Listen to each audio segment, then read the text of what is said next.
Guys, hello. So, you want to play Paladin? Let's go. A guide for Paladin. I'm gonna buy an adventurer. I'm gonna make it a Paladin. What can I say about Paladin? Paladin is very user-friendly, great for beginners. It has solid DPS. They're great for tanks. They're very good as supports with a lot of supporting auras. You can also buff your allies with their skills and spells. Now, what's the best choice for Paladin? Well, that's very simple. Aumua is a solid choice. Dwarf is probably the best choice for a tank Paladin. Aumua for DPS Paladin. Human also for DPS Paladin or maybe even support Paladin. And that's about it. You don't pick Elf, Godlike, and Orlan as a Paladin. So let's say we go with Dwarf. It doesn't matter. Imagine if we go with Aumua, Dwarf, or Human. Now, I'm gonna pick Dwarf for Paladin. Paladins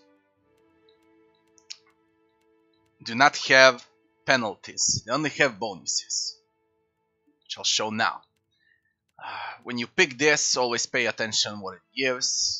Constitution afflictions, sick and weakened, and fembled afflictions. You receive less damage from it. Boreal dwarfs, increased chance to graze against them. Or better to say, when enemy hits you, it will be a graze, not a hit. What it means. This game, when you attack or when your enemies attack, there are 4 types of attacks. Miss, graze, hit, and crit. Miss, no damage. Graze, you deal very little damage. Hit, you deal solid damage. Crit, you deal maximum amount of damage. So, let's say we pick Boreal Dwarf, whatever. We pick single class. And we say Paladin. Paladin comes with Zeal resource. They spend Zeal to empower their spells, to cast spells. Now, we got Bleakwalkers, they're Cozy Paladini, Goldpact Knights, Kind Wayfarers, and the Shield Bearers of St. Elsga. For example, if you want to play DPS Paladins, Bleakwalkers are the way to go, because of Flames of Devotion that deal additional corrode damage, and they apply Sickened to enemies. That's a DPS Paladin, and maybe Human is best for Bleakwalkers. They're Cozy Paladini. They gain Lay on Hands. Lay on Hands grants a minor flame shield to the target. What it means? It means that you can go with Human or Aumua and you apply Flame Shield and you retaliate some damage. When you go with... even Dwarf is good here. When you go with Goldpact Knights, you gain Sworn Enemy. Again, this is a DPS Paladin. You pick an enemy, Sworn Enemy, and you deal more damage to a target with Sworn Enemy. Kind Wayfarers, they gain Flames of Devotion that heal nearby allies, so-called White Flames. When you want to go with multiclass, Kind Wayfarers in combination with Priest is the way to go. Shield Bearers of St. Elsga, they have +1 engagement, or better to say, you'll attract more enemies on you. More enemies will hit you, and this is where Dwarf is the best. Sword and Shield, or Flail and Shield, and you pick the Shield Bearers of St. Elsga, you attract enemies on you, and plus you gain Lay on Hands. A pure tank, with let's say some Zealous Auras for accuracy. Your whole party will gain accuracy out of it. Now, what I wanna say is, when you go for a DPS Paladin, for example, Bleakwalkers, and if you wish to go with multiclass, best thing to do is to combine Paladin, Bleakwalker with Cypher or Bard. Now, tank Paladins, for example, the Shield Bearers of St. Elsga, they are best with Monk or Fighter. Why? Monk receives wounds. The more wounds he has, he can cast more spells, or the stronger his spells are. You are a tank, you attract a lot of enemies, they're gonna hit you, which means tank paladin shield bearers in combination multiclass with monk is very good option. Good option here is also paladin fighter multiclass. Support paladin, for example, this one, kind wayfarers, they have flames of devotion. I already said they can go with priest or they can go with druid for multiclassing. Now let's say we wanna pick a pure tank, dwarf, single class. We'll probably pick this. Now we pick between Flames of Devotion and Sworn Enemy. To be honest, I would pick Flames of Devotion for the start because of accuracy, +10, and we're gonna go with it. Paladins are very good. What this means? Flames of Devotion, that thing gives 10 accuracy. Yeah. What also gives accuracy? Accuracy is important to hit enemies. You'll miss if you don't have accuracy. Accuracy is gained through perception, as you can see here. Perception 10, accuracy 0. When you add points into this, accuracy rises. 4, 5, 6. This is your chance to hit enemies, but it's not recommended for Paladin. What it means, since we got Flames of Devotion that gives +10 accuracy, Paladins can sacrifice perception and gain more points up here, for example, let's say 5, and then when you use Flames of Devotion, you'll have 15 accuracy. You get it how it functions? And now we got 20 points to spend. We want to play a tank. Resolve is the most important thing for Paladin. It reduces hostile effect duration, it gives you deflection, especially if you use shield, and it enhances your will defense. So we put points into resolve, maximum points into resolve, then we go with might and constitution, and we finish with a bit of intellect. Why intellect? Intellect will enhance your skills, your abilities. They're gonna last longer with intellect, so few points into intellect is not a bad option. If I had to play a dwarf paladin tank, I would do it like this. Exactly like this. Or better to say, sorry, we need dexterity at 10 because of the action speed. Like this. Now, when you pick culture, you only watch this here. +1 to resolve, +1 to intellect, +1 to constitution, +1 to might, +1 to perception, blah blah blah. What can we take here? We can take constitution, resolve, or might. I would go with perhaps might, the living lands. Or even better, we want tank, we want constitution. In this case, because we picked dwarf. If this was a human, then we would pick might. If it was a Umua, we could pick might or constitution. It all depends what you put here. You get it? You want to balance this. Might, constitution, intellect, and resolve. As much as you can, you want to balance those numbers. Now, I said constitution, Ruatai, bam, there we go. What was your job? Paladins, they're good for intimidation, they're good for religion, so we want the maybe athletics too. Athletics is a very good option for Paladins. Streetwise athletics, intimidate. I would take this. Streetwise athletics, intimidate. This or that. Athletics, streetwise athletics, intimidate. It doesn't matter, it's your choice. I would take mercenary. And weapon of choice for Paladin. We already said this is a tank paladin, yeah. So, if this is a tank paladin, it's very simple. We get shields and we get, for example, flails. You don't go with small weapons on paladins. What I mean by small weapons, like daggers, rapiers, saber, stiletto. Those are small weapons. You want to go with flail, one-handed flail.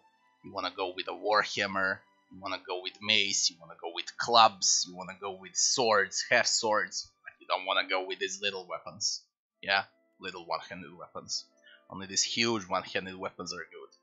And of course, you put when you level up. You put all the points into shields, so you can carry small shields, medium shields, large shields, or so-called the wall shields. And you want flails, maces, warhammers, swords. That's about it for weapon proficiency. This doesn't matter, we just press next. We call Paladin, test, and now we should level up so I can show you some important abilities for a Paladin. So let's do it.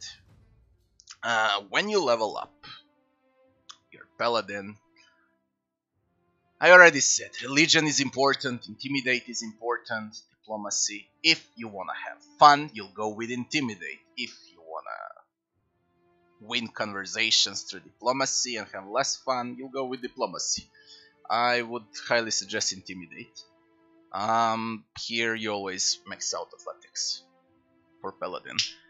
And what do we got now? Ability 3. Ability 3. We already took Flames of Devotion. I already said we took it because of accuracy, because we took out points from perception, yeah. And he comes also with Lay on Hands, which restores health, and your ally or yourself cannot die for 5 seconds with mortal hit, mortal blow. What could we take? We could take Sworn Enemy, and we say next. Sworn Enemy also focuses one target and you deal bonus damage to that focused target. Next. We're gonna go through 2-3 levels so I can show you what to level up. We go again with Athletics and Intimidate, and now we have Zealous Aura, grants 3 Paladin auras, each exclusive to each other. Focus, it grants accuracy, very important. Charge, Stride, how quickly a character can run in combat, not that important. And Endurance, it gives armor rating. For example, in full party you got full tank Paladin, you know, and 4 damage dealers, let's say 3 damage dealers and a support. You wanna go with accuracy so your damage dealers hit more. Once the things get rough for your tank, you just switch to Endurance and you'll get armor out of it. So definitely go with auras. And now, more important than active abilities are passive abilities. First, what you wanna pick is probably Weapon and Shield style, because it's gonna give you shield deflection. So we're gonna go with Weapon and Shield style. We say next. We also go Athletics, Intimidate, say next. And this time we got all active spells, but now we want some resistances because we play a Paladin tank. What we want here is Divine Purpose. It gains plus 20 to all defenses against Resolve, Dexterity and Might afflictions. You can take it easily. Divine Purpose. Next. Now we got Weapon Proficiency. You either go for Shield or for Warhammer. It doesn't matter. It depends what weapon you like to use. Let's go for Shield. It's really not that important. Again, we go with Athletics, Intimidation, say next. And the whole new world opened for us at power level 3. When you reach level 5, you get power level 3. When you reach level 7, you gain power level 4.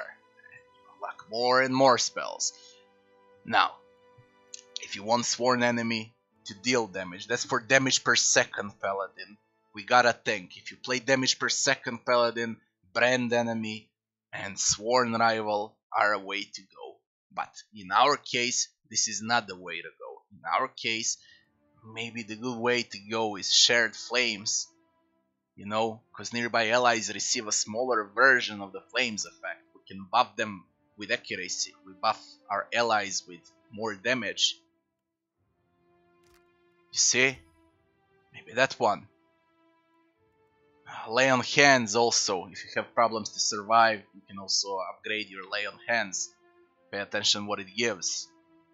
Or you can just go with Glorious Beacon, so-called Holy Light. It can blind enemies in immediate area. Blind less for 8 seconds. I wouldn't recommend this, to be honest. I would probably recommend something like this, Bear's Fortitude, because you play a tank. I already said you got 3 types of Paladin.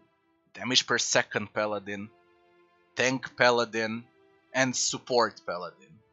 Damage per second goes with this, and probably a 2-handed weapon with 2-handed masteries. Tank Paladin can usually use Flames of Devotion and upgrade it completely. Support Paladin, then Glorious Beacon is good. You always take this, no matter what Paladin you play. Tank, support, or damage per second Paladin. But this is what you go for. So, in our case, we play a tank, we take Bear's Fortitude. You can even take Bull's Will. You know, you need will defense. You need fortitude defense. Each of those affects different things, as you can see here. Poison, disease, resistances with fortitude. Here on will, you get immunity, not immunity, a resistance to paralyze and similar stuff. You get it? Enemies throw like 50 different debuffs on you. They stun, they paralyze, they I don't know, they poison you, they have tons of debuffs. They can charm you. Charm is probably the most annoying thing in game, to be honest. Basically you lose your character, and your character turns on your party and hits your party instead. Charm is disgusting, for example, and what counters charm is here somewhere. Not a concentration. You need something that gives resistance to charm. Maybe it will come here. Resistance constitution of your second weakened and enfeebled. Distracted, disoriented, blinded. As you can see, when you click, you can see what you resist. All in all, when you play a tank, you focus more on passive abilities. When you play damage per second, you focus on active abilities. Support, as I said, can get well with a priest in multiclass. That's about it with Paladin. If you have any specific questions, you can always ask me, and I'll respond as quickly as I can. This will be the guide for Paladin, and I'll be seeing you on the next one. Thanks for watching.